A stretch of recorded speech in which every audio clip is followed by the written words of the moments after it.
What's up everybody, I'm nomustardplox and welcome back to the KOTOR 2 Plasma Torch Challenge. I'm throwing the rules on the screen now, but basically I'm just trying to get through the whole game using nothing but the Plasma Torch for damage. This episode is Nar Shaddaa, and that means that this is the last week I'll be able to stall before I have to go to Korriban. Nar Shaddaa has a lot of segments where the player character is incapacitated and you just kind of play as the companions. I decided to move the difficulty to easy for all of those segments just because my companions aren't really the point of the run. Also, I've sold all of my equipment and I didn't have anything left to equip them with, so I've decided to make it easy. All throughout this game, I've been speccing towards fighting energy weapons, blasters and lightsabers, but most of the enemies of Nar Shaddaa are melee. It's my only weakness. I managed to survive thanks to the ridiculous free defensive bonuses you get from being a Jedi weapon master. I killed the Sirocco refugees without much trouble, killed the exchange in the refugee sector also without much trouble, and kicked the red eclipse off the Ebon Hawk with only medium difficulty. Usually that's one of the hardest parts of Nar Shaddaa. I'm starting to worry that this challenge won't be as hard as I thought it would be. I haven't died since Paragus, even though I've come really close, and I'm doing way more damage than I ever thought I would.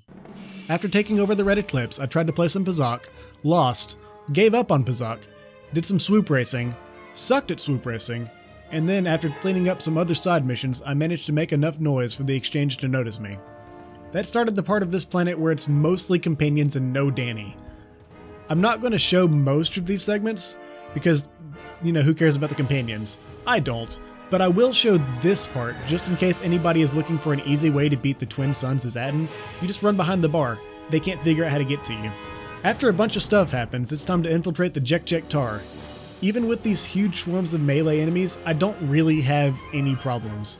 One time I forgot to renew breath control and that did more damage to me than any enemy did.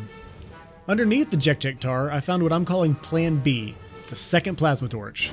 If it ever gets hairy and I can't get past a fight, I'm going to dual wield them and hopefully that'll be enough to get me past. After finding Plan B, some stuff happens, I confront Visquis, some more stuff happens, and I get rescued from Godot's ship. I'm not able to drop my companions after they rescue me, and I've already leveled and equipped them to come rescue me, so the rest of Godot's yacht is super easy.